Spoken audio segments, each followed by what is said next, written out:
The male teacher knocks out a student, removes her underwear and shoes. After forging a suicide note, he throws the girl downstairs. As he is about to leave, he runs into another female student and has to kill her too. But how should he handle this additional body? To cover up one body, the best way is to create a mountain of corpses. Who would have thought that this cruel and ruthless man is an excellent teacher? Handsome and witty, Seiji is a popular teacher at school. One day, a few girls seek Seiji's help. Recently, they often see the gym teacher secretly taking student Mia into the warehouse, and it's obvious what happens there. So, Seiji finds Mia to ask about the situation. It turns out that Mia was caught stealing by the gym teacher, who then used this to coerce and violate her. Seiji immediately takes Mia to apologize to and compensate the supermarket manager. He then sends an email to the gym teacher warning him about violating the juvenile law. Unexpectedly, Seiji easily solves the problem that had troubled Mia for a long time, and Mia develops feelings for this mature and reliable man. Seiji does not reject Mia's confession. While they are kissing on the rooftop, student Masa accidentally sees them. Seiji acts as if nothing happened, but Masa is already on his death list, because Seiji is actually a psychopathic killer with a split personality. Coincidentally, a student's parent comes to the school to cause trouble because his daughter is bullied by Masa. His harsh insults make Seiji furious. So, at night, Seiji quietly replaces all the water in the bottles around the man's house with gasoline. This man, who likes to smoke and throw cigarette butts around, dies in a fire. Seiji then uses Mia to spread the rumor in the class that Masa started the fire, leading to Masa being ostracized by all his classmates. Taking advantage of Masa's depression, Seiji pretends to invite him out for a drink, but actually kills him and buries him in the wilderness. When the police come to investigate at the school, Seiji pretends to be heartbroken and sad. But no matter how well he disguises himself, someone starts to suspect him.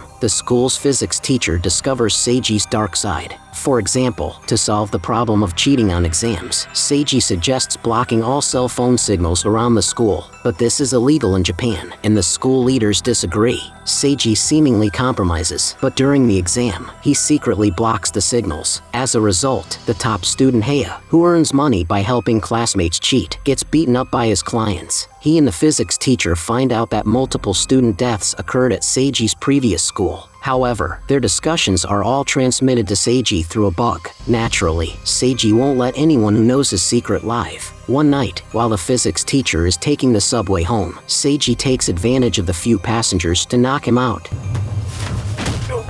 and then hangs him from the railing, making it look like a suicide. The next day, the news of the physics teacher's death reaches the school, and Heya rushes to the classroom. He realizes there is a bug in the classroom. Excellent.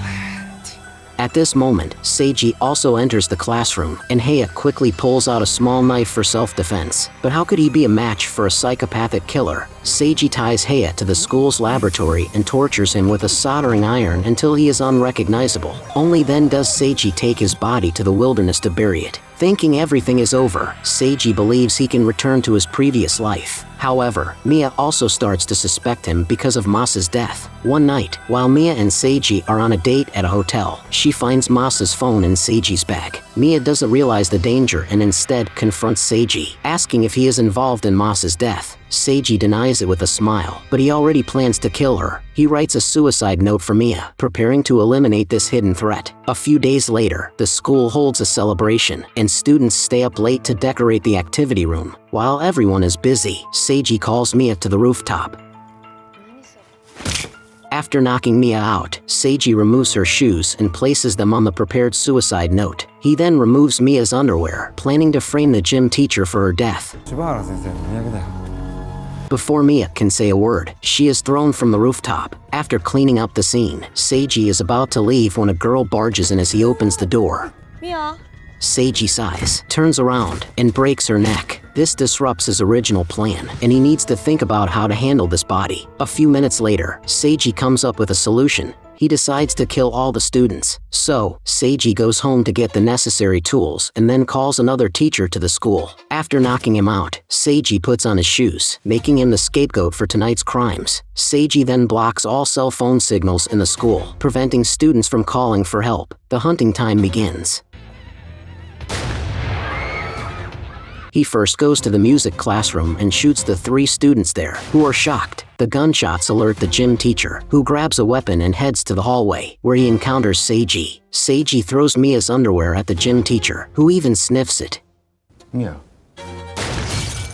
The continuous gunshots finally attract the students' attention. Before they can react, the classroom broadcast suddenly announces. Seiji informs everyone that an armed intruder has entered the school and directs everyone to gather on the rooftop for rescue. The students panic, with some believing Seiji and running to the rooftop, while others decide to find a way to escape.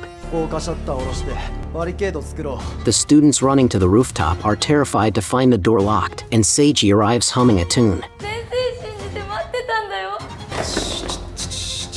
He slowly puts on a raincoat to avoid getting blood on himself, then calmly picks up the shotgun. In the students' horrified eyes, Seiji pulls the trigger. The girls scream and run, but it's all in vain. 1 shot, 2 shots, 3 shots, and another shot in a different position.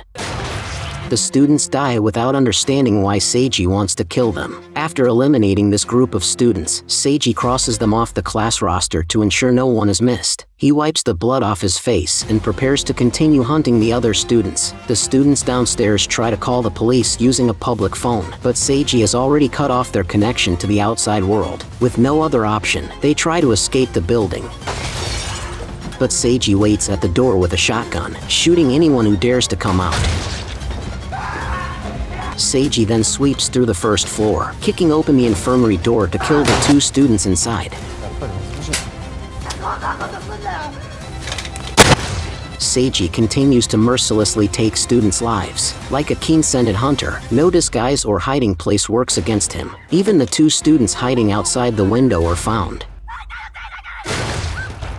To prevent anyone from escaping, he pours gasoline at the stairway, using flames to block the escape route. But 1 student manages to escape while Seiji is not paying attention. His name is Nago, a member of the school's archery club. Nago finds a passerby to help call the police, then remembers his girlfriend is still in the school. So, Nago runs back to the school. At this time, Nago's girlfriend is trying to climb down the window using a rope. The rough rope tears her palms, but she doesn't dare to stop. Eventually, she loses strength and falls, injuring her leg. As she limps towards the school gate, Nago arrives. He excitedly calls out her name, but this brings about his death.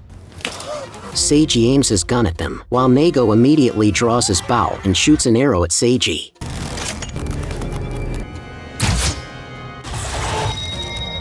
At the same time, Seiji's bullet flies out, deflecting the arrow. Nago dies instantly, and his girlfriend doesn't survive either. The students upstairs think the fire will stop Seiji from coming up, but they are horrified to realize they forgot to remove the rope from the window. In despair, they start blaming each other. But no one dares to take the risk. Seiji soon climbs up.